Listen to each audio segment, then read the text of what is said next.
Olá pessoal, meu nome é Rodrigo Medeiros, sou advogado do escritório Medeiros Chaves Domingues. Estou aqui hoje para apresentar mais essa videoaula para vocês. O que eu vou falar hoje? Eu vou falar sobre as ações que estão sendo impetradas contra a Brasil Telecom, contra a empresa Consigo e contra a empresa Nepar. O que são essas ações, Rodrigo? Na década de 90 foi criado o Programa Comunitário de Telefonia, PCT. Aos mais velhos têm um pouco mais de conhecimento sobre isso. Naquela época, para você comprar uma linha de telefone, você fazia um investimento. Não é como hoje que você não tem um custo. Você pagava um valor absurdo para poder ter uma linha telefônica. Com isso, para poder difundir a questão das linhas telefônicas no nosso estado, foi criado esse plano. É um programa comunitário de telefonia. Como foi feito isso? Foi feito através de contratos similares a este, onde a pessoa comprava o direito de ter uma linha telefônica e aqui neste contrato, ao mesmo tempo, ela doava essas ações, porque como você comprava o direito de ter essas ações, você acabava entregando essas ações sem custo algum, sem remuneração em troca alguma para a antiga Telemes, que era a empresa que antes da Oi e antes da Brasil Telecom administrava essa questão de telefonia aqui no estado.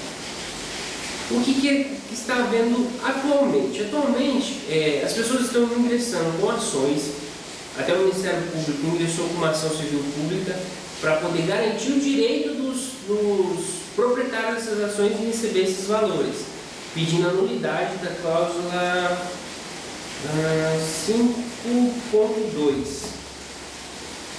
Isso, 5.2 e 5.3. Por quê? A 5.2 ela fala que no mesmo tempo que você compra, você já doa para a Telemes. Você compra o direito de ter telefônica, mas você já doa para a Telemes. Então é uma coisa que é abusiva, como é um contrato unilateral, onde só a empresa bola o contrato. Vocês podem ver que o contrato ele é impresso já. Você só preenche os campos e assina no final do contrato. Está havendo a anulação dessas cláusulas, fazendo com que essas pessoas então tenham direito a receber os valores atualizados. Existe alguma divergência ainda quanto à questão dos valores. Existem juízes que estão dando o valor corrigido, atualizado pelos juros legais, como determina o Código Civil, e existem juízes que estão convertendo na sentença e atualizando a partir da citação. Então, caso a caso tem que ser analisado para poder ver qual vai ser a forma de recebimento. Não tem como nós falarmos um valor aproximado para ninguém, mas eu garanto a vocês que pelo menos acima de R$ 1.500 vocês estão recebendo hoje. O que está acontecendo? Quando você entra com a ação, normalmente você precisa do quê? O conselho que eu dou é que todos entrem no juizado. Por que no juizado? O juizado é mais célere, tem menos facilidades e manobras dessas empresas para poder não pagar esse valor. Então, o que acontece? No juizado você precisa do quê? RG CPF, comprovante de endereço. Não é necessário o acompanhamento do advogado, mas eu aconselho que vocês contratem um profissional da área. Para quê? Para que ele possa melhor desenvolver o trabalho sobre como será cobrado isso, inclusive podendo majorar o valor que vocês têm para receber. Porque como essas grandes empresas, elas contratam escritório de advocacia que acabam ficando especializados só nisso. Então eles acabam achando situações adilosas para não pagar a vocês o que é direito de vocês. O que é necessário então, Rodrigo? RG CPF, comprovante de endereço. O contrato é necessário. Existe a possibilidade de pedir para o juiz em versão donos da prova, falando que naquela época você tinha uma linha telefônica e que você não possui mais esse contrato, isso e aquilo. Isso tudo complica muito o seu processo.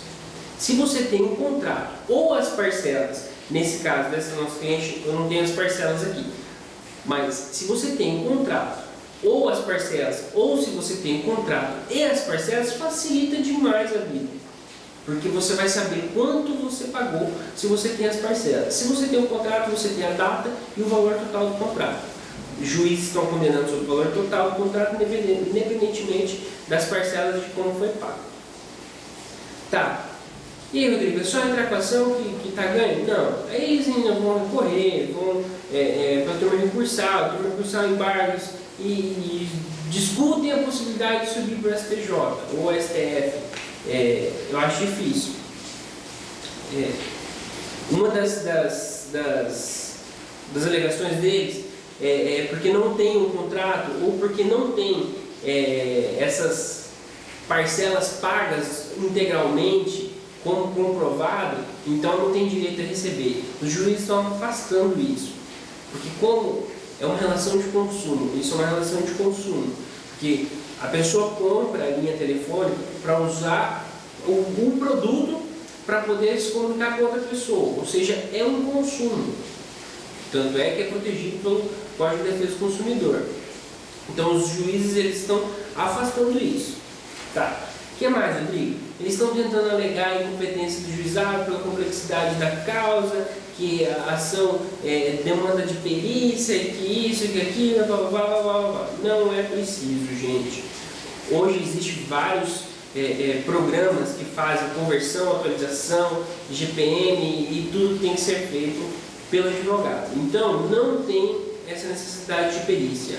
E mesmo que fosse necessária uma perícia, nesse caso não cabe porque é simples atualização.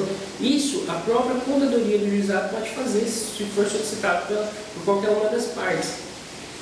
Então, é um outro que eles não estão acatando. Legitimidade passiva das empresas. Quais empresas? A Oi? Não, a Oi não tem como ser legítima nessa ação, apesar dela alegar que ela é ilegítima, falando que a responsabilidade seria da empresa passada.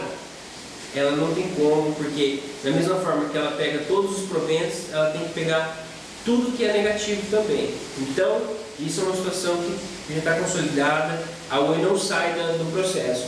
As empresas, a Concil e a Inepar, estão conseguindo sair. Existe uma ou outra condenação onde eles não saem, mas eles respondem solidariamente e quem acaba pagando sempre é a Oi. Mas, tudo bem, fazer o quê?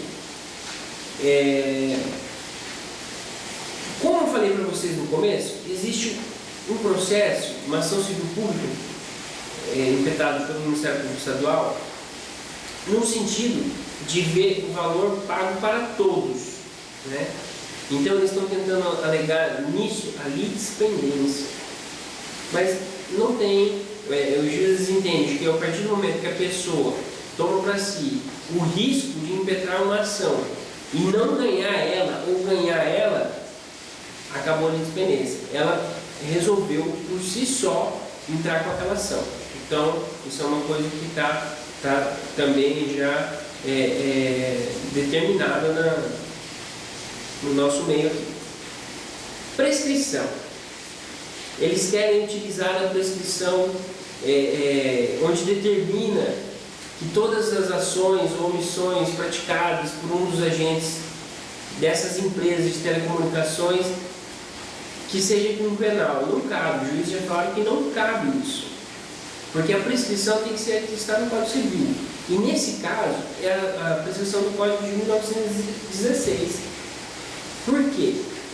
A vigência do Código de 1916 e a vigência do novo Código Civil, que é de 2002, não deu os 10 anos. Então, acabou ficando ainda a prescrição vintennada. Certo? Então, existe pouco tempo ainda para poder ver esses valores ressarcidos. Aqui, por exemplo, esse contrato que nós temos aqui é de 93. Então ainda a gente tem um tempinho aí para receber isso aqui, apesar disso aqui já ter sido entrado e ganho em primeira instância. Foi para a turma recursal, agora nós estamos aguardando um resultado. Bom, gente, o que eu tinha para falar para vocês é isso. As ações de telefonia é um direito de vocês, está consolidado, não vi até agora nenhuma das que eu andei estudando, pesquisando, não vi nenhuma que perdeu. Não ganha, às vezes, o valor que se espera, que é 20 mil, 20 e poucos mil reais. Ganhou um pouco a menos, mas ainda assim é um direito de vocês, é um valor que é de vocês e que vocês têm que exercer.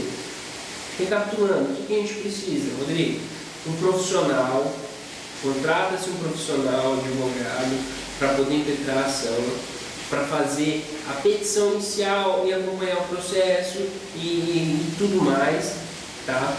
RG e CPF, comprovante de endereço, o contrato de preferência, se não tiver contrato, as parcelas, e se não tiver os dois, ainda dá para se tentar brigar para ver se vocês veem o direito de vocês amparado, né? Não vamos desistir também.